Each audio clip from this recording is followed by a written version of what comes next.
Okay Telugu view పాయింట్కి తిరిగి స్వాగతం. ఇటీవల కొద్ది రోజులు రాజకీయంగా ఆంధ్రాలో ఒక అలజడి జరగటానికి ప్రయత్నం అయితే జరిగింది. నా దృష్టిలో అది ఒక కుట్రపూరిత అలజడి.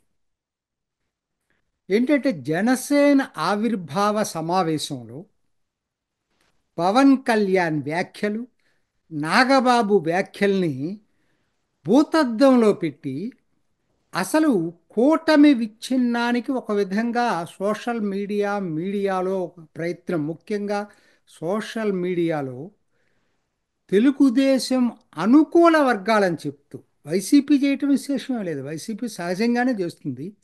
వాళ్ళతో పాటు తెలుగుదేశం సానుభూతి పరులుగా ముద్రపడుతూ వాళ్ళు ఈ కూటమి విచ్ఛిన్నం ఇది ఒక వంక బాగా దొరికింది, దీన్ని అడ్డం పెట్టుకుని కూటమి విచ్ఛిన్నానికి తమ వంతు ప్రయత్నం చేయాలని చెప్పి ఒక ఒక ఆశాభావులు వాళ్ళు ఆ రంగంలో.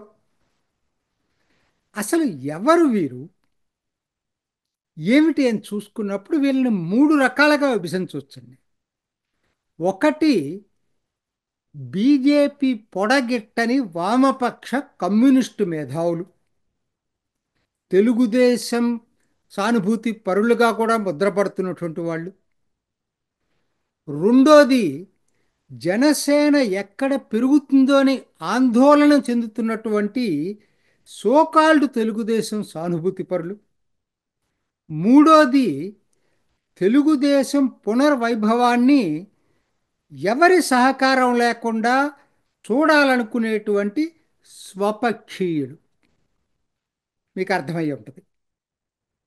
ఈ మూడు కేటగిరీసు దీన్ని ప్రధానంగా హైలైట్ చేశాయి. ఇవాళ ఈ మూడు సెక్షన్స్ యాక్టివ్ కావటం అనేది ఇవాళ కొత్త ఏం కాదు. ఇప్పుడైతే ఈ కూటమి వచ్చి సంవత్సరం కూడా కాలేదు. కానీ వీళ్ళ హడావుడి ఇప్పుడు కాదు, 2014లో ఇదే కూటమి ఉంది, మర్చిపోవద్దు. ఆ రోజు బీజేపీ, జనసేన, తెలుగుదేశం మూడు కలిసి పోటీ చేసినాయి. జనసేన పోటీ చేయకపోవచ్చు, ఆ కూటమిలో భాగస్వాములు. సో ఆ రోజు వాళ్ళు చేసిన హడావడి ఇంత అంత కాదు. నిజం చెప్పాలంటే ఆ రోజు సోషల్ మీడియాతో పాటు మీడియా కూడా చాలా ఎక్కువ హడావుడి చేసింది, ఈ కూటమిని ఎట్టయినా విచ్ఛిన్నం చేయాలని. దురదృష్టవశాత్తు అప్పుడు చంద్రబాబు నాయుడు ఆ ట్రాప్లో పడ్డాడు. ఇప్పుడు తెలిసి వచ్చింది, ఎందుకంటే దానివల్ల తనకి రాజకీయంగా చాలా దెబ్బతిన్నాడో చరిత్ర అదంతా ఆయన గుర్తుంది. కాబట్టి ఆ ఆట ఏంటో చంద్రబాబు నాయుడుకి మిగతా వాళ్ళకన్నా బాగా తెలుసు, ఎందుకు ఆయన్ని పైకి లేపుతుంటారో కూడా ఆయనకు బాగా తెలుసు. అందుకని ఈసారి ఆ ఆ దీంట్లో ఆ భ్రమల్లో లేడు చంద్రబాబు నాయుడు.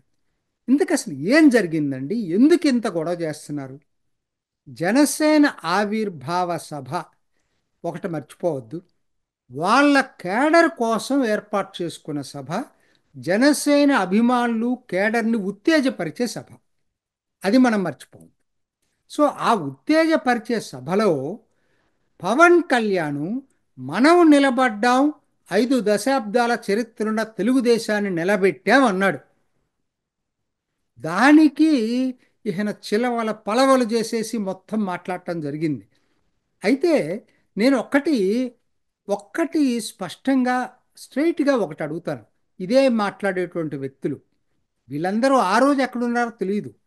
చంద్రబాబు నాయుడు మరి అరెస్ట్ అయి జైల్లో ఉన్నప్పుడు తెలుగుదేశం పార్టీ కేడర్ అంతా డీలా పడిన మాట వాస్తవం కాదని ఎవరైనా చెప్పగలరా? నారా లోకేష్ వెళ్ళి ఢిల్లీలో ఉన్నాడనేటువంటిది కదా అందరూ చెప్పేది. మరి అటువంటి పరిస్థితుల్లో మరి చ- పవన్ కళ్యాణ్ ఏటికి ఎదిరిది వచ్చి ఆ కోదాడ యువతల నందిగామ దగ్గర రోడ్డు మీద బైఠాయించటం, తర్వాత వెళ్ళి చంద్రబాబును పలకరించడమే కాకుండా బయటకు వచ్చి ఏకంగా పొత్తుని ప్రకటించటం, అవే తిరిగి మళ్ళా తెలుగుదేశం కేడర్లో పునరుత్తేజాన్ని తీసుకొచ్చాయి. ఇది నేను చెప్పటం కాదు, ఈవెన్ తెలుగుదేశం నాయకులు చెప్పారు, స్వయానా చంద్రబాబు నాయుడు చెప్పాడు, ఎంతోమంది చెప్పారు. దీంట్లో దాపరికమేం లేదు. అయితే అది దాన్నే ఇంకో రకంగా చేసి చెప్పుండొచ్చు పవన్ కళ్యాణ్. సరే అట్లనే అంత మాత్రాన ఆయన ఎక్కడా కూడా టీడీపీని చులకన చేసి మాట్లాడలేదు. చంద్రబాబు నాయుడికి అత్యంత గౌరవం ఇచ్చి మాట్లాడారు. అది మర్చిపోవద్దు ఆ సభలో. అదే టైంలో నాగబాబు మాట్లాడటానికి కొంత నాగబాబు ఏంటంటే ఓర్చుకోలేడు ఏదైనా కూడా. గత 10 నెలల నుంచి ఎన్నికైన దగ్గర నుంచి కూడా జరుగుతున్నటువంటి ప్రచారం మీడియాలో ఏంటంటే అసలు వర్మ లేకపోతే పవన్ కళ్యాణ్ గెలవడు. వర్మ వల్లనే పవన్ కళ్యాణ్ అసలు రాజకీయ భవిష్యత్ అంతా వర్మ వల్లనే ఆయన ఎమ్మెల్యే డిప్యూటీ ముఖ్యమంత్రి అయ్యాడన్నంతగా ఈ యూట్యూబుల్లో, ది సోషల్ మీడియాలో, అసలు మీడియాలో కూడా చెప్తారు, చర్చల్లో వస్తూ ఉంది. న్యాచురల్గా నాగబాబుకు సహజమే కదా. ఆయన అన్న దాంట్లో ఒక్కటి నేను అడుగుతాను ఎవరినైనా కూడా. ఇవాళ వర్మ తెలుగుదేశం జనసేన పొత్తు పెట్టుకొని వర్మకి అది గిట్టకుండా ఉండి ఉన్నా కూడా గెలిచేవాడా లేడా పవన్ కళ్యాణ్? 21 సీట్లకి 21 సీట్లు గెలుచుకుందా లేదా పవన్ కళ్యాణ్? నేను పొత్తు లేకపోతే ఏం జరుగుతుంది అనేది మాట్లాడట్లేదు. పొత్తున్నప్పుడు తెలుగుదేశం జనసేన పొత్తు వలన కూటమి విజయం ఆక జరిగిందనంటే ఎవరమే ఒప్పుకుంటాం దానికి. అంతేగాని అసలు వర్మ వల్లనే పవన్ కళ్యాణ్ రాజకీయ భవిష్యత్తు ఆధారపడి ఉన్నంతగా ఈ సోషల్ మీడియాలో మాట్లాడటం అనేది నాగబాబుకి న్యాచురల్గా. మిగతా వాళ్ళు ఏంటంటే సంయమనం ఉంటుంది. ఆయన ఉన్నదన్నట్టు బయట కొండ బద్దలు కొట్టేస్తుంటాడు. వాస్తవం అది. ఎందుకంటే ఇవన్నీ ఎక్కడి నుంచి వస్తున్నాయి? పక్కనున్న ఏ గోరంట్ల బుచ్చయ్య చౌదరి ఏదైతే ట్వీట్ చేశాడో అదే రాజమండ్రి రూరల్ ఈసారి జనసేనకి అత్యంత పునరుత్తేజం వచ్చింది. అసలు కందుల దుర్గేష్ అక్కడి నుంచే పోటీ చేస్తే మంచి మెజార్టీతో గెలుస్తాడనేటువంటి ఇది కూడా వచ్చింది. అయినా పొత్తు ధర్మం కోసం ఆయన అక్కడి నుంచి తప్పుకున్నాడు. మరి బుచ్చయ్య చౌదరికి జనసేన కేడరు కందుల దుర్గేష్ ఏ విధంగా పనిచేశారో అదే పద్ధతిలో బుచ్చయ్య చౌదరికి పనిచేశారు. సో నేను ఎవరిని కించపరచట్లేదు ఇక్కడ. అటు తెలుగుదేశం జనసేన కలిసి నడిచింది కాబట్టే ఈ కూటమి అత్యంత మెజారిటీతో గెలిచింది. వర్మ లేకపోతే పవన్ కళ్యాణ్ లేడనేటువంటి ఆర్గ్యుమెంట్ తప్పు అనేది నాగబాబుకు కోపం తెప్పించింది. ఎందుకంటే 21 మంది గెలిచినప్పుడు పవన్ కళ్యాణ్ ఆ గాలిలో తెలుగుదేశం జనసేన బీజేపీ పొత్తు గాలిలో ఎవరు సపోర్ట్ నాయకులతో సంబంధం లేకుండా గెలిచి ఉండేవాళ్ళు. అంత మాత్రాన వర్మని అడిగారా లేదా ఎందుకు అడగరండి? ప్రతి ఒక్కరిని అడుగుతారు, ప్రతి ఒక్కరు సహాయం తీసుకుంటారు. అంత మాత్రాన వాళ్ళే మొత్తం అసలు నడిపారనేటువంటి భావన తీసుకురావటం కరెక్ట్ అయినటువంటి పద్ధతి కాదు. ఒక్కొక్కసారి నిజం నిష్ఠూరంగా ఉంటుందండి. నేను చెప్తున్నా కదా, నిజం నిష్ఠూరంగా ఉంటుంది. అయితే మీరు అనొచ్చు, కొంతమంది రాజకీయ పరిశీలకులు చెప్తున్నారు, ఏది ఏమైనా పవన్ కళ్యాణ్ నాగబాబులు మాట్లాడి ఉండాల్సింది కాదు అంటే నిజం అవ్వచ్చు. వ్యూహాత్మకంగా మాట్లాడి ఉండాల్సింది కాదు. కరెక్ట్. నేను కూడా అంటాను. ఏదో సెకండ్ లైన్ లీడర్స్ మాట్లాడటం వేరు, వాళ్ళు మాట్లాడటం వేరు. పవన్ కళ్యాణ్కి ముందు రోజు నాదెండ్ల మనోహర్ అదే మాట మాట్లాడాడు. ఏదో ఒక మూమెంట్లో కొద్దిగా వచ్చేసింది కాబట్టి ఇంత రాలేదు. పవన్ కళ్యాణ్ ఎప్పుడైతే మాట్లాడాడో ఇదంతా వచ్చింది. సరే, సహజంగా ఇటువంటివి జరుగుతూ ఉంటాయి. ఇక రెండోది సోము వీర్రాజు. అసలు ఇది నా దృష్టిలో సంఘటనే కాదండి. అసలు యూట్యూబ్లో పెద్ద పెద్ద టీవీలు యూట్యూబర్లో ఉండే చలామణి అయ్యే టీవీలు కూడా ఇంటర్వ్యూలు చేసి దాని మీద అది చెప్పాల్సినంత అంశం కాదది. ఎందుకంటే సోమవీర్రాజు ఒక ఎమ్మెల్సీ అయినంత మాత్రాన చంద్రబాబు నాయుడి పొజిషన్కి కానీ ఆయన స్టేటస్కి కానీ తగ్గే అవకాశాలు ఎక్కడ లేవు. ఒక విధంగా చంద్రబాబు హుందాతనం పెరుగుతుంది దానివలన. ఎందుకని? సోమవీర్రాజు లాంటి నన్ను విమర్శించిన వ్యక్తిని కూడా నేను ఈ తీసుకున్నాను అని అంటే ఆయన హోదా పెరుగుతుంది, ఆయన స్టేటస్ పెరుగుతుంది, ఇమేజ్ పెరుగుతుంది. సోమవీర్రాజు కూడా సాఫ్ట్ని అవుతాడు. రాజకీయాల్లో ఇటువంటి చాలా ముఖ్యం.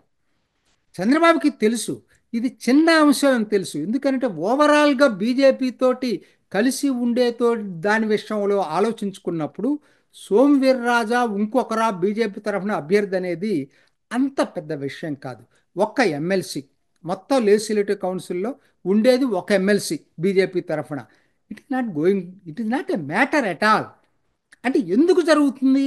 ఇందాక నేను చెప్పాను కదా, ఈ ముగ్గురు ఎవరైతే ఈ ముగ్గురు ఏదైతే కేటగిరీస్ ఉన్నాయో, ఒకటి బీజేపీ అంటే గిట్టని వాళ్ళు, రెండు జనసేన ఎదగటం సహించని వాళ్ళు, మూడు స్వపక్షీయులు అనుకునేవాళ్ళు, ఒక్క తెలుగుదేశమే మొత్తం రాష్ట్రంలో ఉండాలి అనేటువంటి భావించేటువంటి వాళ్ళు, ఈ ముగ్గురు ఈ ముగ్గురు భావనలు కలిసి ఇటువంటి ఎక్కడ అవకాశం దొరికితే దాన్ని హైలైట్ చేయాలని చెప్పి చూస్తూ ఉన్నారు.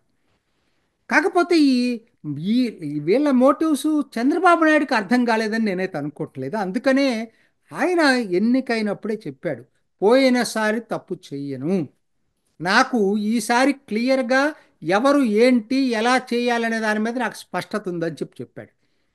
ఇవాళ చంద్రబాబు నాయుడు పవన్ కళ్యాణ్ మధ్య ఉన్నది ఫెవికాల్ బంధం, చాలా మంచి మిత్రబంధం ఉంది. సో ఇది కొనసాగటం వలన ఎవరికి లాభం అంటే ఆంధ్రాకి లాభం, ఆంధ్ర అభివృద్ధి పరుగులెత్తు ఉండటానికి లాభం, ఆంధ్ర ప్రజలకు లాభం.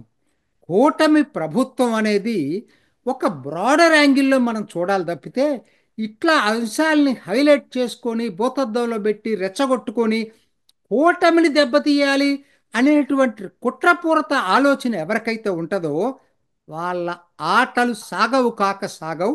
ఎందుకనంటే చంద్రబాబు, పవన్ కళ్యాణ్, బీజేపీ మైత్రి, అందులో పవన్ కళ్యాణ్ పాత్ర, ఈ ముగ్గురిని బీజేపీని తెలుగుదేశాన్ని ఒకచోట చేర్చటంలో పవన్ కళ్యాణ్ పాత్ర చరిత్రలో చెరిపేయాలనుకున్నా కూడా చెరగని సత్యం.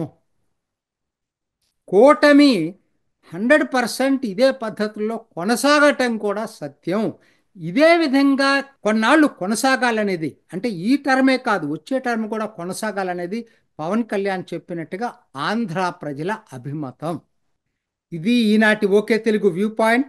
మరొక ఎపిసోడ్లో మళ్ళీ కలుసుకుందాం. నమస్తే. చూసారు కదండి, మరి ఈ వీడియో కనుక మీకు నచ్చినట్లయితే ఒక లైక్ కొట్టేసి మీ అభిప్రాయాన్ని కూడా కామెంట్ బాక్స్లో తెలియజేస్తూ ఇలాంటి ఇంట్రెస్టింగ్ అప్డేట్స్ కోసం మా ఛానల్ని సబ్స్క్రైబ్ చేసుకోండి.